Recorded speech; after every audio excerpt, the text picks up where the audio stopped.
Hey guys, it's Todd from Like Minded Lunatics bringing you, it's another drink, play, swear. Hey, it's all we do around here. I mean, besides unapologetically lying to get ourselves out of a sticky situation, it's all we've ever really done around here. Welcome back to the channel. Welcome back to Drink, Play, Swear, and welcome back to Like Minded Lunatics. You know that Like Minded Lunatics is not just me here at Drink, Play, Swear. No, it's not. It's also my buddy, co-founder of LML, Mark Gifford. Bang, he's in charge of the Friday night videos. It's just the best stuff on the channel. I hope you're watching it. If you're not, just pause this video. Come on back in a minute, but check out some of his stuff. And bang, if you haven't done so already, bang, bang, please hit that subscribe button so we can see how big this family of like-minded weirdos, degenerates, runaways, and ne'er-do-wells is getting. It gets bigger every day, and we're excited about that.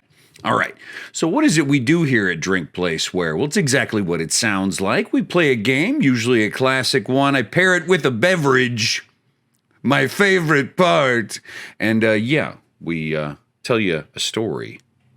The royal we tells you a story. Okay, what do we got here today? Man, it's a classic on the Nintendo Entertainment System. That's right, this is RC Pro-Am. Love me some RC Pro-Am. Let's get to it. What else do I love? Well, yes, I'm pairing it today with my favorite beverage. This is a Jim Beam and... Finish it for me. This is a Jim Beam and Coke. Get yourself something. Let's kick back. Let's have a good time today.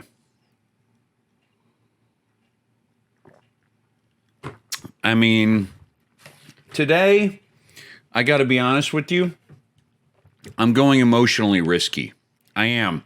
I thought and rethought the idea of talking to you about this at all, okay? So just be aware of that. But I want to talk about lying today. We all do it, or we've all done it, right?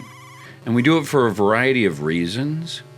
Sometimes we do it because, we're just trying to get out of a tough spot. Sometimes we do it because we don't want to hurt someone's feelings. Sometimes we do it because we actually, in some weird kind of moral or ethical conclusion, we decide that it's actually the right thing to do. Sometimes we do it because we're outright cowards, right? Well, that's kind of the one I want to focus on today. Being an outright coward and lying for the sake of it. For making yourself look better, yeah? All right. So when I was a kid, my mom sent me to this church, right? And it was like a Lutheran church. They were cool. It was not religiously oppressive. It was nice people. Just to give you context for the environment of it. But at this church, there was a large youth group, right? And there's like a dozen guys. And, these are not guys like you think of, like the Mormons dressed in suits, like preaching the word. No. These are like downtown San Antonio kids. And instead of sitting with their parents during the service, they'd sit up in the balcony and hang out and cause trouble. And so eventually I was old enough, because I started going to this church when I was like 10, but I didn't really get into the social kind of grouping of it until a little later. I started hanging out with these dudes, right? Dozen dudes in the balcony of the church during the service, and you're whispering up there and everything. What are you whispering about? Well, topic of conversation on this particular Sunday I want to talk about is they were talking about sexual partners, okay, and their experience. Well, at the time of this conversation, I'm 14, and T. Rizzy has no experience, okay? I mean, how much experience did you have at that age? Give me a break, you know what I mean? Before you get judgmental. Okay. But you see, everybody's going around and they're telling their stories. And I felt the need, as I'm waiting to be asked, waiting my turn, right? I felt the need to make up a story about a previous experience with a girl from camp, or I don't know what I said. You know what I mean? And it's funny because the older I get, the more I hear how typical this was. And so I don't feel all that bad sharing it with you today. And it's not just lies about experiences in that way, but lies in general. We all have moments where we feel like they're necessary to save face. I don't know. Anyway, I made up some girl, right? And I'm creative. I'm an artistic guy, so I made her up and gave her a name and personality, and talked about what happened, even though I have no idea even how those things happen at that time. I didn't even know how to have a casual conversation with a girl at 14 years old. You understand? So I had no business pretending that I knew. But I did pretend. And I guess the story was good enough that the guys believed it because they listened attentively. And then when I was done, they moved on to the next guy. So there was no like, yeah, right, or, haha, you don't have no idea what you're talking about. Looking back, of course, because they were all making it up too. Who knows? Except maybe one guy, right? So here's where it bites me in the ass.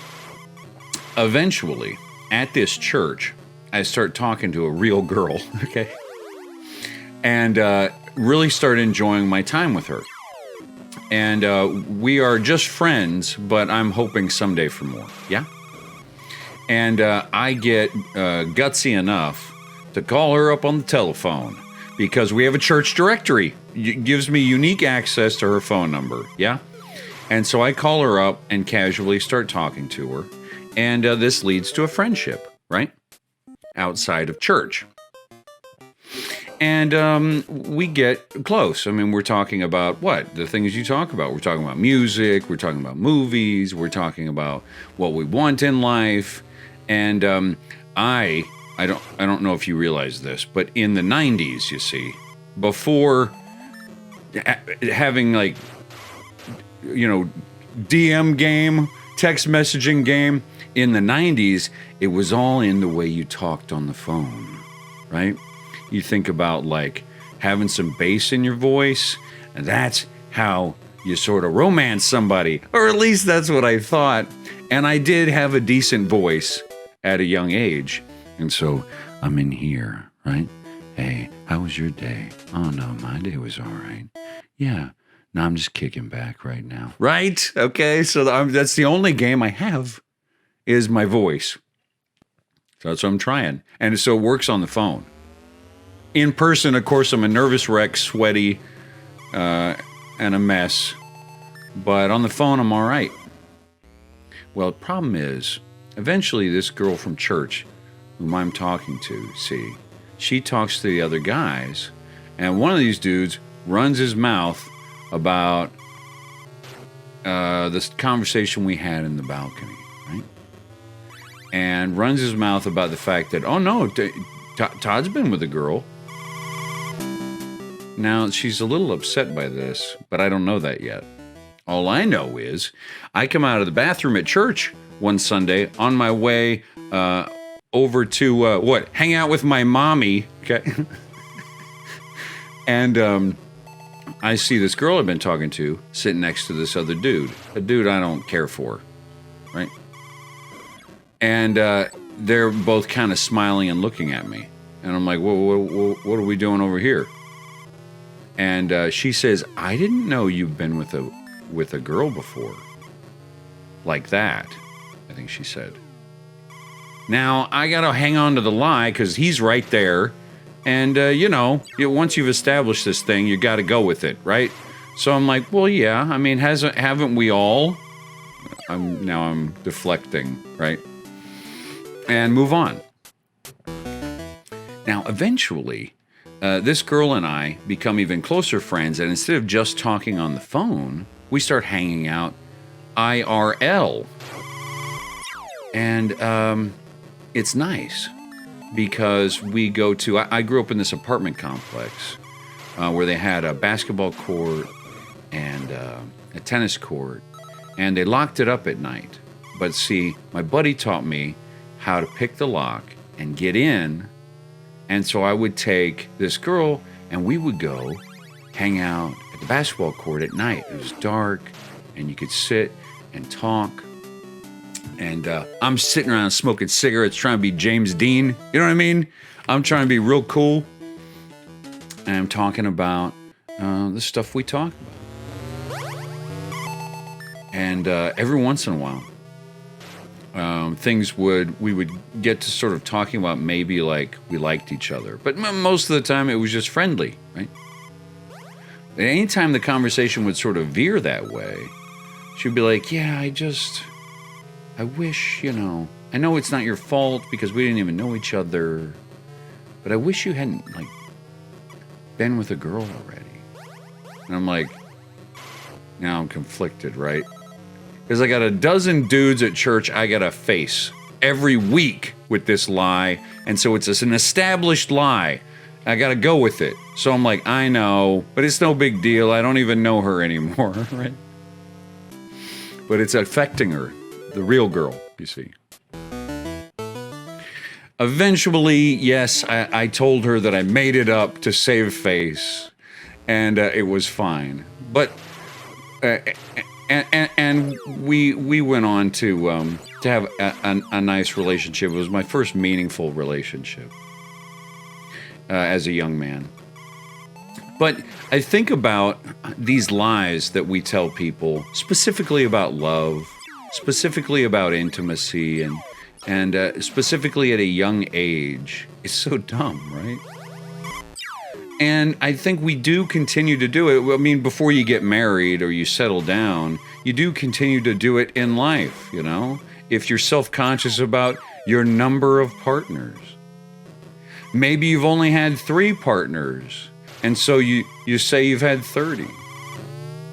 Or maybe you've had 30 partners, and so you feel like you got to make up that and say you've only had 3.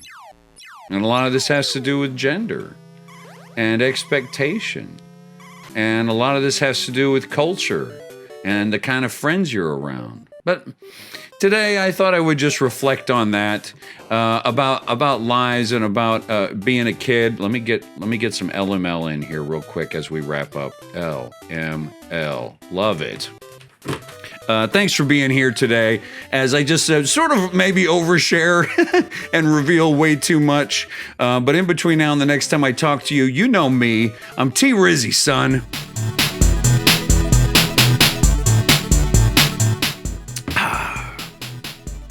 See ya.